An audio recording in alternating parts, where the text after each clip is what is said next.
पिछले क्लास में हम लोग CF कैसे निकालते हैं या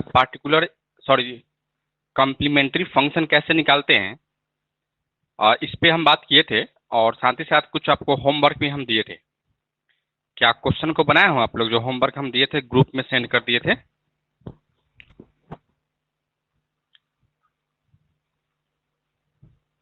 क्या होमवर्क आप लोग बनाए हो?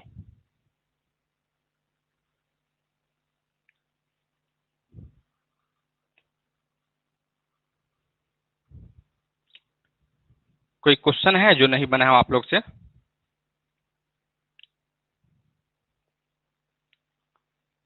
क्या जो क्वेश्चन कल दिए थे उसमें कोई डाउट है या कोई प्रॉब्लम है तो बोलिए, नहीं तो फिर हम आगे बढ़ जाएंगे।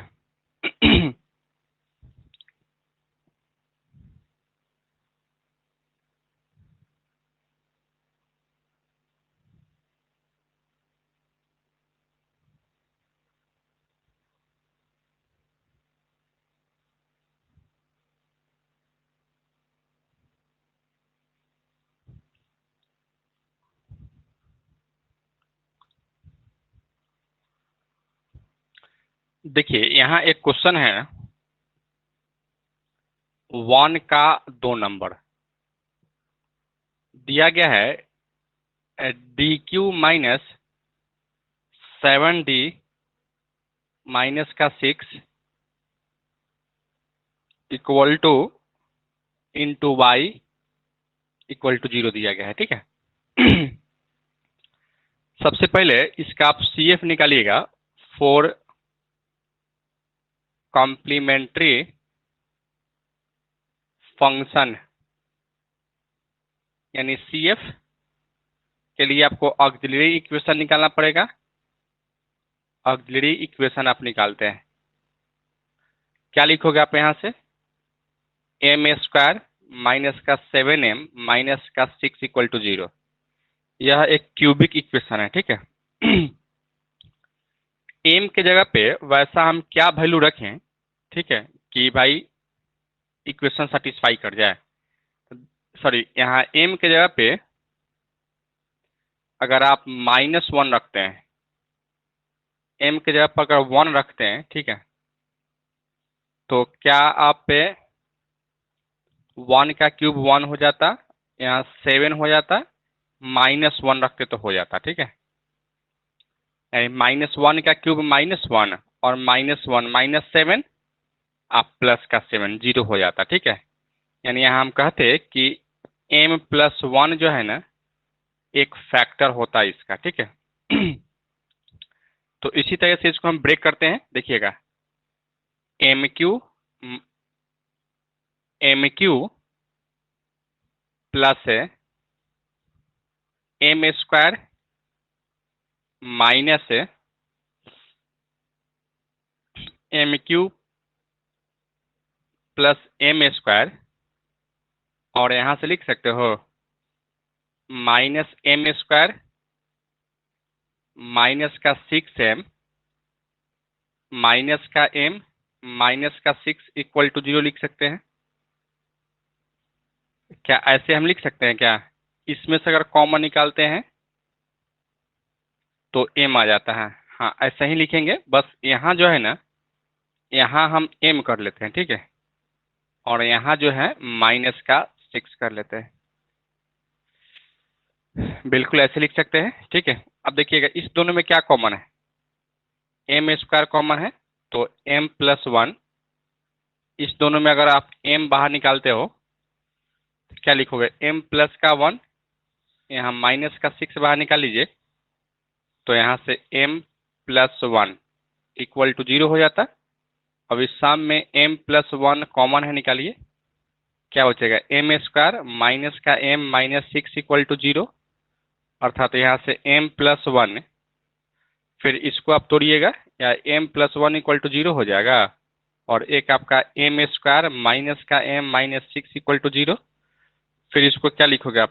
m² माइनस का 3m प्लस का 2m माइनस 6 इक्वल टू 0, फिर यहाँ से m बाहर निकलेगा तो m-3 प्लस 2 बाहर निकलेगा तो m- का 3 इक्वल टू 0। यानी m-3 into m+2 equal to 0।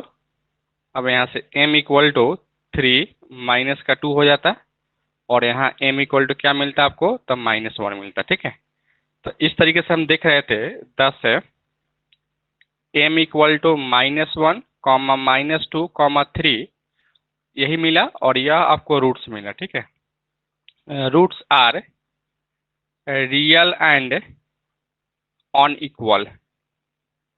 यह रूट्स कैसा है, तो रियल है और अनइक्वल है। ठीक है, तो इस केस में जो CF हम निकालते हैं वह y इक्वल टू क्या लिखते हैं, C1 e के पावर -1 इंटू एक्स यानी -x प्लस C2 e के पावर माइनस का 2x प्लस C3 e के पावर 3x।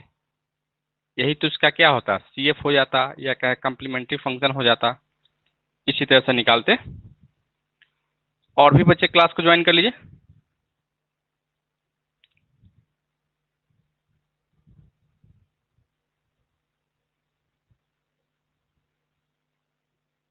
लिखिए तो इसको।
लिख चुके हैं।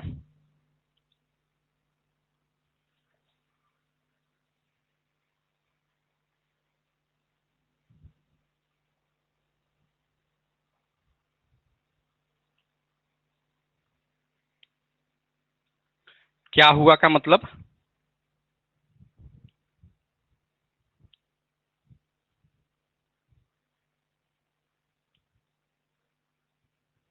लिख चुके हैं ना आप लोग इसको।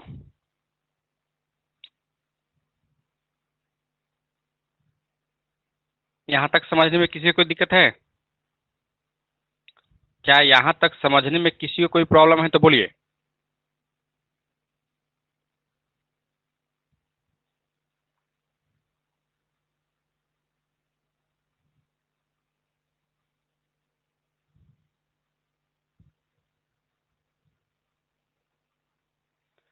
आइए एक और क्वेश्चन है, क्वेश्चन नंबर 1 का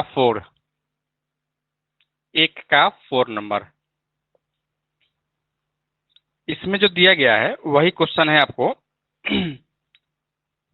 d3y बटा में dx³ माइनस का 9 d² या d2y अपॉन dx² प्लस का 23 dy अपॉन dx माइनस का 15y इक्वल टू 0 दिया गया है। यही आपको दे रखा है। ठीक है, क्या करते हैं इसको, पहले हम स्टैंडर्ड फॉर्म में इस तरीके से ब्रेक करेंगे। ठीक है, क्या लिखोगे आप यहाँ से, d3 अपॉन dx³ माइनस का 9 d2 अपॉन dx² प्लस का 23 d बटा dx माइनस का 15 होल इंटू क्या लिखिएगा, y इक्वल टू 0 लिखेंगे। फिर यहाँ से dq माइनस का 9d² प्लस का 23d माइनस का 15 इंटू वाई इक्वल टू 0 लिख सकते हैं, ठीक है। फिर यहाँ से अब आइए 4 कॉम्प्लीमेंट्री फंक्शन। कॉम्प्लीमेंट्री फंक्शन के लिए क्या निकालना पड़ता है? ऑक्सिलरी इक्वेशन निकालना पड़ता है। ऑक्सिलरी इक्वेशन क्या लिखोगे आप यहाँ से? एम क्यू माइनस का 9m² प्लस का 23m माइनस का 15 इक्वल टू 0 लिख सकते हैं, ठीक है। अब हमको क्या करना है कि m का वैसा वैल्यू रखना है जो इक्वेशन को सेटिस्फाई कर जाए, तब हमको पता चलेगा कि वह उसका फैक्टर हो जाता है, ठीक है।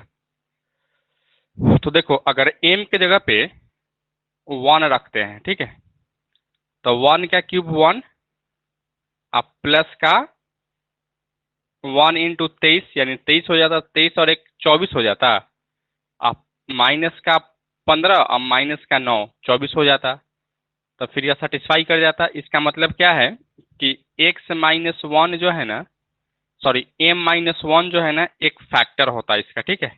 तो इसी के अकॉर्डिंग हम इसको अब अरेंज करेंगे, ठीक है। क्या लिखोगे आप यहाँ से देखना, एम क्यू माइनस का m², ठीक है, आप माइनस का 8m², फिर यहाँ से हम क्या लिख सकते हैं, प्लस का हम लिख सकते हैं 8m, आप प्लस का 15m माइनस का 15 इक्वल टू 0 लिख सकते हैं। इसको इस तरीके से हमने क्या किया, अरेंज किया, ठीक है। m² बाहर निकालिएगा तो m-1 माइनस 8m को बाहर निकाल लीजिए तो m-1, आप प्लस 15 को बाहर निकालिएगा तो m-1 इक्वल टू 0, अर्थात m-1 को बाहर निकालिए, m² माइनस का 8m प्लस का 15 इक्वल टू 0 लिख सकते हैं।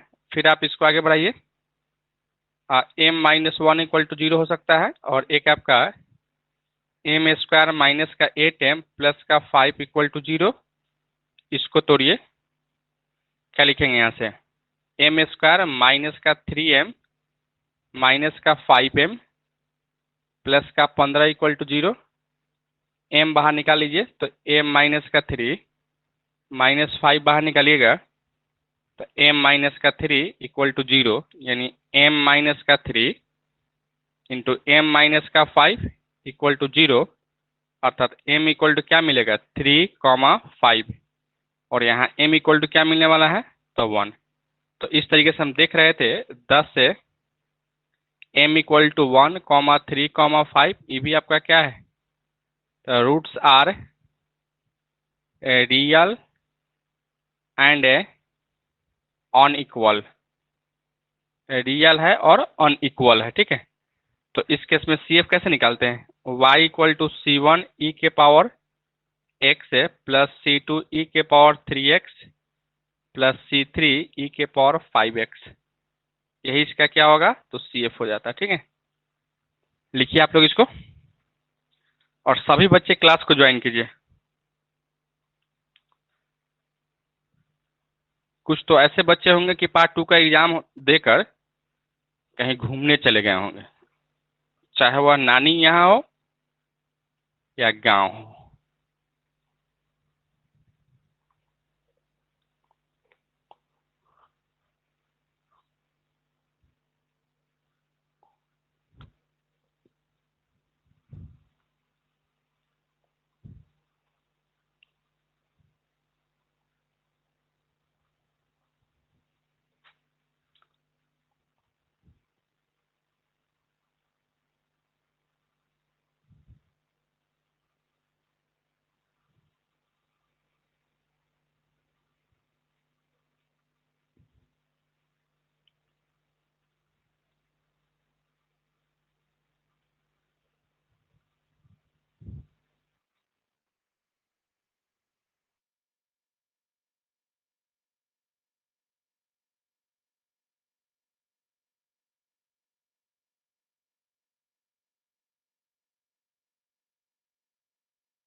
इसको? क्या आप लोग इसको लिख चुके हो ना? और नेक्स्ट क्वेश्चन, क्वेश्चन नंबर 4 का 2। आइए क्वेश्चन नंबर 4 का 2 को देखते हैं। क्वेश्चन नंबर 4 का 2 में जो दिया गया है वह आपको दिया गया है d3y upon D x Q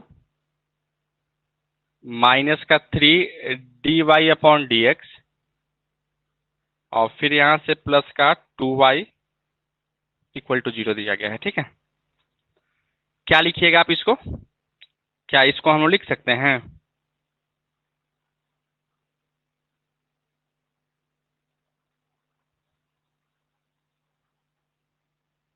देखिए हम सब इसको लिख सकते हैं D Q upon D x Q minus का 3 d upon D x plus का 2 इंटू वाई इक्वल टू 0। फिर यहाँ से डी क्यू माइनस का 3d प्लस का 2 into y equal to 0।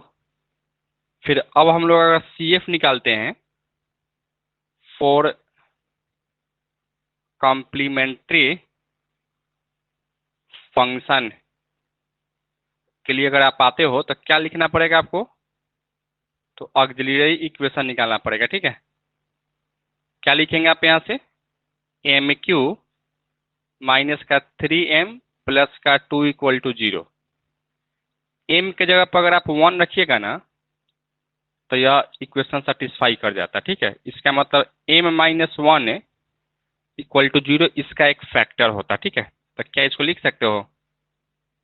M Q minus का एम स्क्वायर प्लस का M square minus का m माइनस का 2m प्लस का 2 इक्वल टू 0 लिख सकते हैं। ठीक है, यहाँ से कॉमन निकालिए, एम स्क्वायर बाहर निकालिएगा तो m माइनस 1 होगा, यहाँ m बाहर निकालिएगा तो m माइनस का 1 होगा, यहाँ से आप माइनस का 2 बाहर निकाल लीजिए। ठीक है, m माइनस का 1 इक्वल टू 0।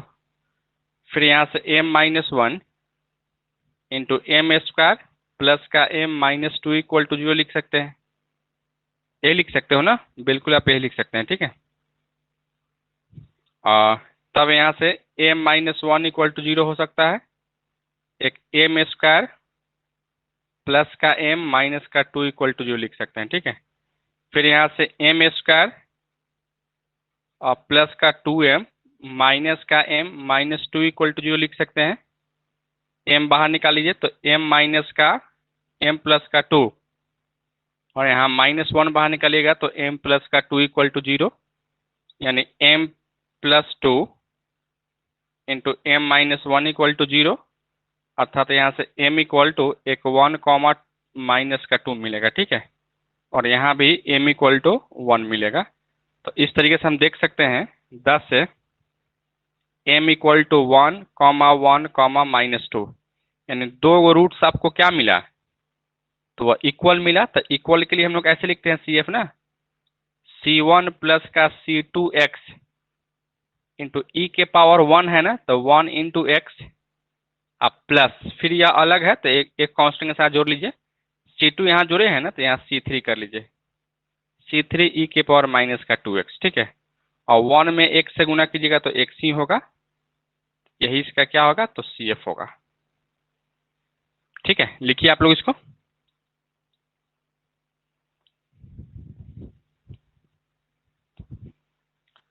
और भी कोई क्वेश्चन है जो नहीं बना हो आप लोगों से?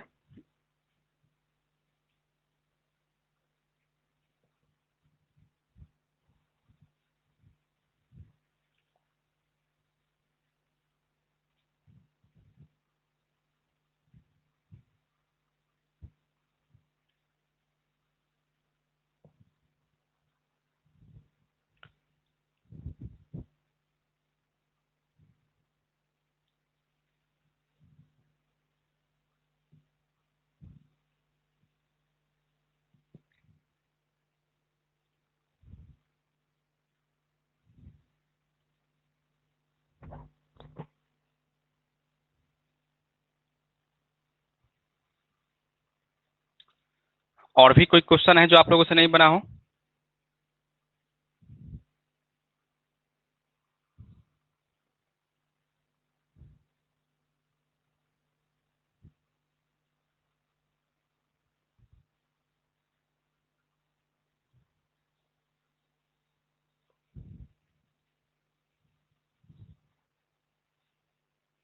Question number 5।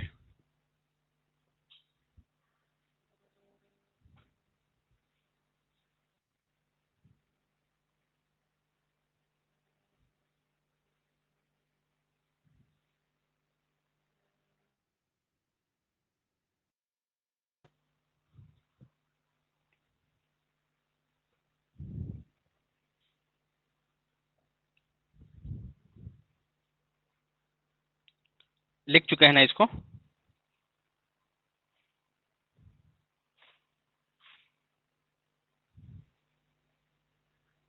देखिए क्वेश्चन नंबर 5 को देखते हैं, ठीक है। क्वेश्चन नंबर 5 में जो दिया गया है वो आपको दिया गया है d2x अपॉन dt² माइनस का 3dx अपॉन dt प्लस का 2x इक्वल टू 0। और यहाँ कुछ कंडीशन दिया गया है, फेन है t equal to 0, x equal to 2, फेन है and dx upon dt equal to 0, यही दिया गया है, ठीक है। कैसे इसको सॉल्व कीजिएगा? तो सेम टू सेम वही काम करने वाले हैं, कुछ अलग नहीं करेंगे, ठीक है। देखिएगा यहाँ से सॉल्यूशन लिखिए और एक बार गिवन करके लिख लीजिए। क्या है? d2x upon dt² minus 3dx upon dt plus का 2x इक्वल टू 0 है, ठीक है। क्या कीजिएगा आप इसको लिखिएगा d2 अपॉन dt² माइनस का 3d अपॉन dt प्लस का 2, सब में x कॉमन है, बाहर निकाल लीजिए, ठीक है। क्या लिखोगे? d² माइनस का 3d प्लस का 2 इंटू एक्स इक्वल टू 0। आइए यहाँ से 4 कॉम्प्लीमेंट्री फंक्शन के लिए आते हैं। कॉम्प्लीमेंट्री फंक्शन के लिए क्या निकालना पड़ता है? तो ऑक्सिलरी इक्वेशन निकालना पड़ता है। ऑक्सिलरी इक्वेशन क्या लिखेंगे यहाँ से? m² माइनस का 3m प्लस 2 इक्वल टू 0। क्या लिखोगे यहाँ से? m² माइनस का m माइनस का 2m plus 2 equal to 0। m बाहर निकाल लीजिए तो m माइनस 1 माइनस 2 बाहर निकालिए, m माइनस का 1 इक्वल टू 0 लिख सकते हैं। फिर क्या लिखोगे यहाँ से? m minus 1 m minus 2 equal to 0, यानी m इक्वल टू क्या लिखोगे? 1,2। रूट्स आपको कैसा मिला? तो roots are real and unequal. हालांकि जब एग्जाम में बैठिएगा तो ऐसा लिखने की जरूरत नहीं है, ठीक है। आपको हम लिख के बता रहे हैं, आप ये समझा रहे हैं, ठीक है। लिखने की कोई जरूरत नहीं है। क्या लिखो यहाँ से? CF लिखोगे तो पहले y लिखते थे, ठीक है, लेकिन यहाँ अब x दिया गया है, ठीक है। तो यहाँ y नहीं लिख के बल्कि क्या लिखेंगे? यहाँ x लिखेंगे, ठीक है। और C1 e के पावर 1 इंटू एक्स लिखते थे, तो x के जगह पे यहाँ t दिया है, ठीक है। तो 1 में t से गुना कीजिएगा, क्या होगा? t ही होगा। फिर प्लस C2 e के पावर 2t, यही इसका क्या होगा? तो CF हो जाएगा, ठीक है। अब CF तो इतना हो गया, लेकिन इसमें कुछ और कंडीशन दिया गया है, ठीक है। कंडीशन यह दिया गया है क्या कि यहाँ से यहाँ तक कंडीशन दिया गया है। तो देखिए इसके लिए सबसे पहले इसको डिफ्रेंशिएट करते हैं, ठीक है। इसको इक्वेशन नंबर 1 मान लेते हैं, ठीक है। और यहाँ से डिफ्रेंशिएट करते हैं, differentiate on both side with respect to t। क्या लिखोगे यहाँ से? dx upon dt, C1 constant है, e के पावर t का वही होगा, ठीक है, प्लस का C2 कांस्टेंट है, e के पावर 2t इंटू 2 हो जाता था, 2 को इधर कर लेते हैं, इसको इक्वेशन नंबर 2 का कह लेते हैं, ठीक है।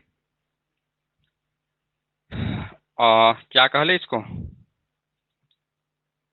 चलिए इसको इक्वेशन नंबर हम 2 कहने से पहले, ठीक है,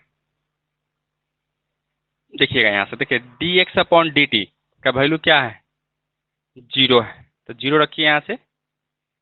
C1 और e के पावर t, e के जगह पर क्या है, वहां से 0 है, t के जगह पर, तो क्या लिखो, e के पावर 0 प्लस 2C2 e के पावर 0 हो जाता है, यानी 0 इक्वल टू क्या लिखोगे, C1 प्लस का 2C2। इसको इक्वेशन नंबर 2 मानिए, ठीक है। और यहाँ से थोड़ा सा आपको और आगे बढ़ाना है, ठीक है। देखिए x के जगह पे हमको वहाँ क्या है, 2 दिया गया है ना, यहाँ से देखिएगा, इसको इक्वेशन नंबर 2 नहीं, 1 नहीं मानिएगा, ठीक है। 2 इक्वल टू C1 e के पावर 0 प्लस का C2 e के पावर 0, यानी 2 इक्वल टू C1 प्लस का C2, ठीक है। इसको आप इक्वेशन नंबर 1 मानिए और इसको इक्वेशन नंबर 2 मानिए, ठीक है। अब इक्वेशन नंबर 1 और इक्वेशन नंबर 2 को सॉल्व कीजिए। Solving equation number 1 and equation number 2। देखिए इक्वेशन नंबर 1 क्या है, C1 plus C2 equal to 2। Equation number 2 क्या है, C1 प्लस का 2C2 इक्वल टू 0। दोनों को घटाइए, माइनस माइनस माइनस, इससे यह कट जाता, माइनस का C2 इक्वल टू 2, यानी C2 इक्वल टू माइनस का 2, तो C1 इक्वल टू क्या लिखोगे, C1 इक्वल टू आप लिख सकते हैं फ्रॉम इक्वेशन 1 में वैल्यू रख लीजिए, क्या है यहाँ से, C1 plus C2 equal to 2 है, तो C1 माइनस का 2 इक्वल टू 2, तो C1 इक्वल टू क्या लिखोगे, 4 लिखेंगे। तो जैसे अगर हमको C1 और C2 का वैल्यू मिला, ठीक है, तो इसमें आपको वैल्यू रख देना है, ठीक है। यानी x इज इक्वल टू क्या था, C1 है ना, C1 का वैल्यू क्या निकाले हो, 4 है, तो 4 e के पावर t, और फिर यहाँ से प्लस C2 का वैल्यू -2 है, -2 e के पावर 2t। यही इसका क्या होगा, द रिक्वायर्ड आंसर हो जाता, ठीक है। चलिए आप लोग लिखिए इसको, और लिखने के बाद में एक बार कमेंट करके बताइए कि आप इस चीज़ को समझ पाए हैं या नहीं समझ पाए हैं। जल्दी लिखिए आप लोग इसको।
लिख चुके हैं।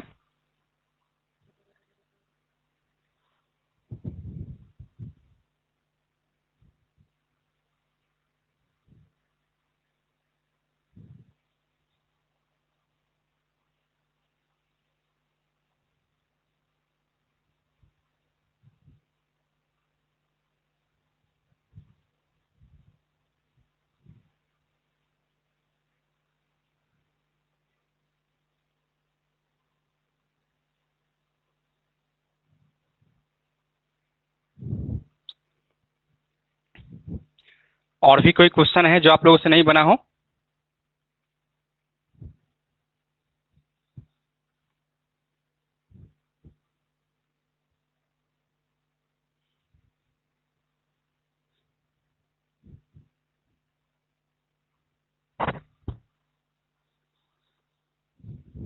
और भी कोई क्वेश्चन है जो आप लोगों से नहीं बना हो?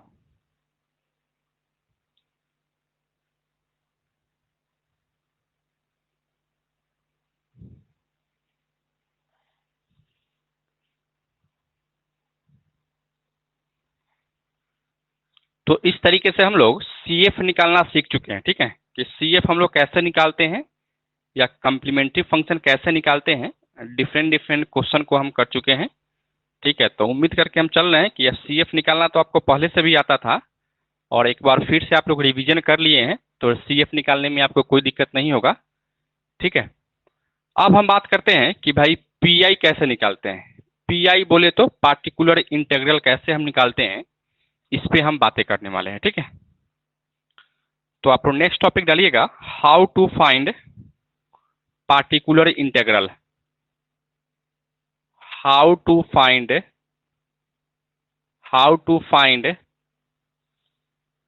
The particular integral. इंटीग्रल यानी PI कैसे हम निकालेंगे, ठीक है।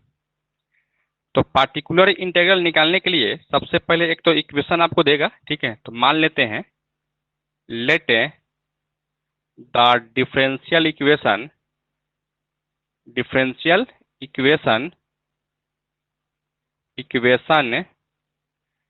B f of d y equal to q।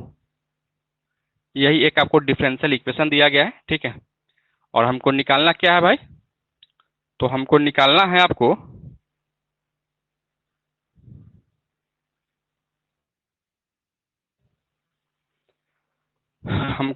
है पार्टिकुलर इंटीग्रल, ठीक है, फॉर PI हमको निकालना है, ठीक है। तो PI जब भी आप निकालिएगा ना, तो आप लिखिएगा यहाँ से PI यानी particular integral equal to 1 upon f of d into Q लिखिएगा। f of d into Q लिखिएगा, यही इसका पार्टिकुलर इंटीग्रल निकालने का तरीका है, ठीक है। अब यह जो है ना डिपेंड करता है कि Q का वैल्यू जो है ना क्या क्या देगा, उसी के अकॉर्डिंग जो है ना पार्टिकुलर इंटीग्रल निकलता है, ठीक है। यानी Q पे ही डिपेंड करता है, ठीक है। तो इसके लिए जो है ना वह 5 टाइप के होते हैं Q का जो फॉर्म होता है, ठीक है। सबसे पहला जो फॉर्म होता है से Q इक्वल टू, अगर x के पावर m अगर दे, जहां m is a positive integer हो, ठीक है। 2 नंबर में Q equal to trigonometric function हो, साइन x या कॉस AX हो, ठीक है। उसी तरह से 3 नंबर में हो सकता है कि Q इक्वल टू e के पावर AX हो, और चौथा में Q इक्वल टू e के पावर AX इंटू V हो, जहां V is any function of x हो। और एक लास्ट जो है 5वां में Q इक्वल टू x के पावर m इंटू V हो, और V भी आपका वही होगा, एनी फंक्शन ऑफ x होगा, ठीक है। तो इस टाइप के जो भी फॉर्म आपको मिलेंगे, ठीक है, यही 5 टाइप हम देखने वाले हैं। 5 टाइप के अगर या 5 टाइप से अगर आप पार्टिकुलर इंटीग्रल निकालना सीख जाते हैं, तो फिर आपको कोई भी क्वेश्चन आता है तो सब इसी के फॉर्म में क्वेश्चन रहता है, ठीक है।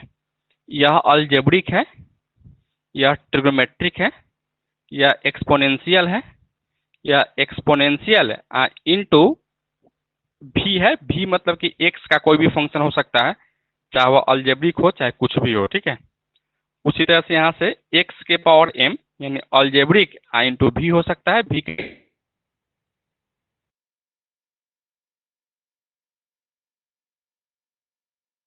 जो टाइप के या लिखिए तो आप लोग इसको